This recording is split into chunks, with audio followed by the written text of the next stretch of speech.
Bismillah, assalamualaikum warahmatullahi wabarakatuh. Alhamdulillah, masih di channel saya lagi nih. Channel saya tentang perlebahan. Kali ini saya akan mengulas sedikit tentang perlebahan, terutama lebah dorsata yang di depan saya ini ya. Saya akan mengulas sedikit atau ilmu sedikit tentang Apis dorsata. Bagaimana pengetahuan tentang Apis dorsata? Nggak usah panjang lebar. Apis dorsata sendiri itu, apis sendiri itu diambil dari kata dari bahasa Latin yang artinya itu lebah. Lebah ya. Berarti Apis dorsata, lebah dorsata. Apis cerana, lebah cerana. Apis mellifera, lebah mellifera. Nah, ini Apis dorsata, lebah dorsata. Kemudian dorsata ini itu ada artinya dorsum ya. Dorsum itu yang artinya itu punggung. Nah, terakhir kata itu ata. Ata itu mempunyai atau memiliki atau ciri-ciri ya. Kalau diartikan itu berarti lebah yang mempunyai ciri-ciri khusus ya, mempunyai ciri-ciri. Dikatakan mempunyai ciri-ciri khusus. Apa itu yang dimaksud mempunyai ciri-ciri?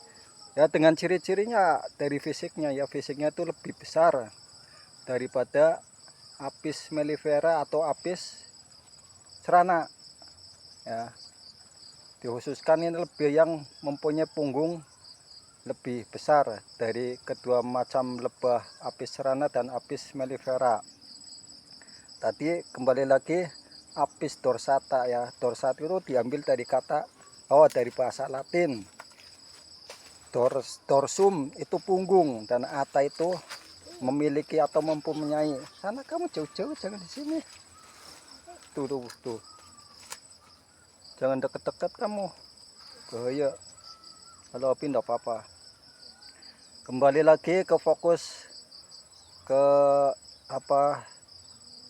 klasifikasi tentang ilmiah perlebahan ini ya, klasifikasi ilmiah tentang perlebahan dorsata, Apis dorsata. Saya mengulas tentang apa itu namanya, tadi udah namanya Apis dorsata diambil dari bahasa Latin. Yang kemudian tuh dorsata mempunyai ciri-ciri apa? Ciri-ciri yang pertama itu bentuk fisik besar ya, bentuk fisiknya besar. Yang kedua yaitu mempunyai warna coklat kehitam-hitaman, tapi di punggungnya mempunyai warna kekuning-kuningan. Nah, ini ciri khusus ya, ciri khusus Apis dorsata. Nah, kemudian dia bisa menempuh jarak, maksudnya jarak mencari nektar ya, jarak mencari nektar. Nektar itu sejenis cairan ya, cairan yang mengandung glukosa ya, mengandung glukosa, fruktosa, dan apa ya satunya itu lupa ya, glukosa, fruktosa, satunya apa itu lupa lah ya, pokoknya glukosa ya, jenis cairan manis, gula lah, glukosa, gula. Nah, tadi mempunyai jarak tempuh jauh, yaitu antara 2 sampai 3 km. Nah, ini ada catatan ilmiah, pernah dicatat oleh ahli yang pernah mempelajari dorsata itu, jarak tempuh cari nektar 2 sampai 3 km. Masya Allah ya, bisa jauh. Kalau Apis cerana atau mellifera mungkin cuman jarak tempuh maksimal itu 2 km, itu paling jauh. Kalau ini sampai 3 km. Nah, lumayan jauh ya, lumayan jauh. Nah, sifat dorsata ini mempunyai sifat imigrasi atau nomaden. Nomaden tuh kalau bahasa primitifnya tuh suka berpindah-pindah ya, orang-orang yang itu di pedalaman di kota itu suka berpindah-pindah atau imigrasi atau nomaden. Nah, nomaden seperti itu. Nah, kemudian Apalagi ya dorsata. Ya, kenapa dorsata ini mempunyai sifat nomaden? Ya, karena dia melihat kondisi tempat. Kalau kondisi tempat di situ atau di tempat yang lama itu nektar daerah situ ndak ada atau jarang, maka dia ndak betah. Makanya dia cari daerah yang ada nektar lebih banyak ya, ada nektar lebih banyak atau polen yang lebih banyak ya. Nektar dan polen lah, dua ini ndak bisa dipisah. Nektar dan polen berkaitan ya, antara nektar dengan polen.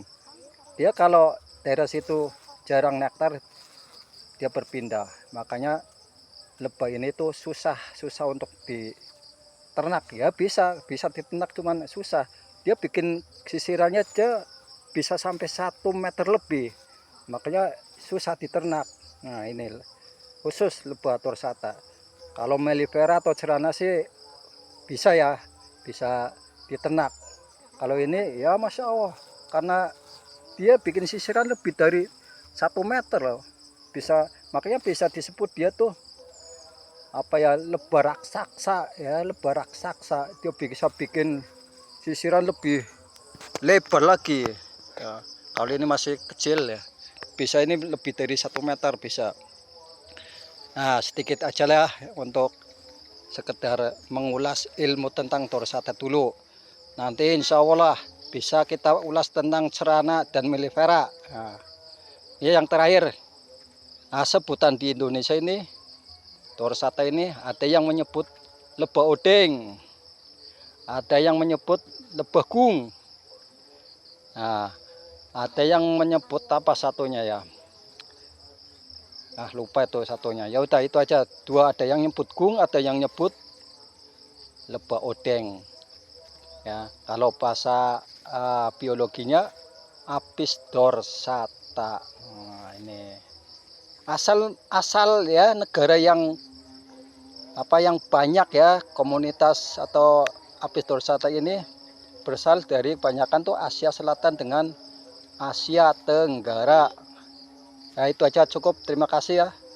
Jazakallahu khairan. Insya Allah berlanjut pada seri berikutnya. Assalamualaikum warahmatullahi wabarakatuh.